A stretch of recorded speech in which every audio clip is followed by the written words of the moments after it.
समर्पित कर लो गुरु को, क्योंकि यही मौका है। जब ये आंख बंद हो जाए उसके बाद दूसरे कहेंगे राम नाम सत्य है, दूसरे कहेंगे राम नाम सत्य है। आप कब बोलोगे? आप अभी बोलोगे, ज्ञान लेने के बाद बोलोगे राम नाम ही सत्य है, बाकी सब झूठ है। ये तन भी झूठ है।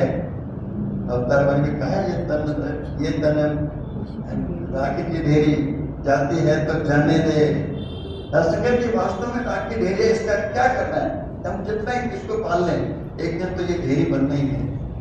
इसका सदुपयोग तब है जब हम सत्संग में आकर सेवा करें, मन से सत्संग सुनें, धन से नमस्कार करें।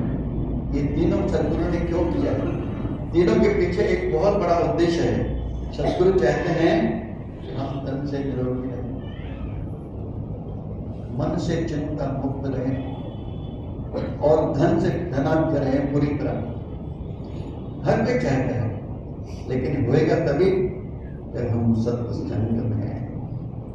सत्संग के बिना ये तीनों चीजों का कोई सार नहीं। कई हम देखते हैं संसार में कईयों के पास बहुत मारे हैं, कोठियां हैं, धन दौलत बहुत है, कहाँ उनको सुकून मिलता है? कहाँ सुकून मिलता है?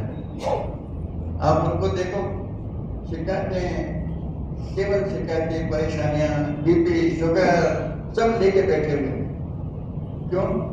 क्योंकि उनको इन चीजों में सुख तो मिला, लेकिन दुख और मिल गया।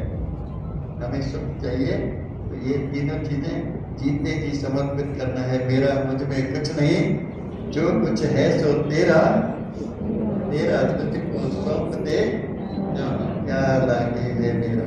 वास्तव में ये तीनों चीजें मेरी मिली है, इसका सदुपयोग करना है।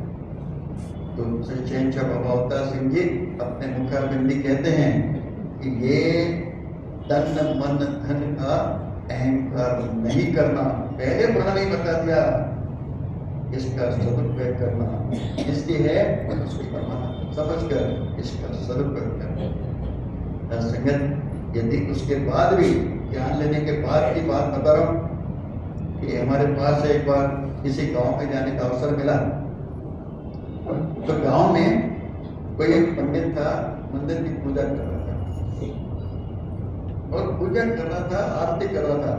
रात जब पहुंचा था, अंतिम करी चल रही थी आरती की कि तन मन धन सब है तेरा, स्वामी सब कुछ है तेरा, तेरा तुझको अर्पण क्या लागे मेरा। ओम जय जगदीश रे। बड़े भाव में के ये आरती कर रहा था। दास समझ गया कि ये महात्मा पूरी तरह तन मन धन से समर्पित हैं, बहुत ही भाव विभोर के आरती कर रहे थे। थोड़ी देर हुई, वो पंडित जी आंख को खोला। क्या हो गया पंडित जी? बोले कोई मेरी चप्पल ले गया। तो भाई तन मन धन दिया था, चप्पल नहीं दी थी क्या? सच में बोलना बड़ा सरल है, उसको जब यूज करना पड़ता है तब मालूम पड़ता है कि हम कहाँ तक समझते हैं। तन मन धन दे दिया। जब हमने ज्ञान लेने के बैठे थे, सदगुरु ने कहा तन मन धन प्रभु की देन है, आप इसको अर्पण कर दो। हमने बोला दे दिया।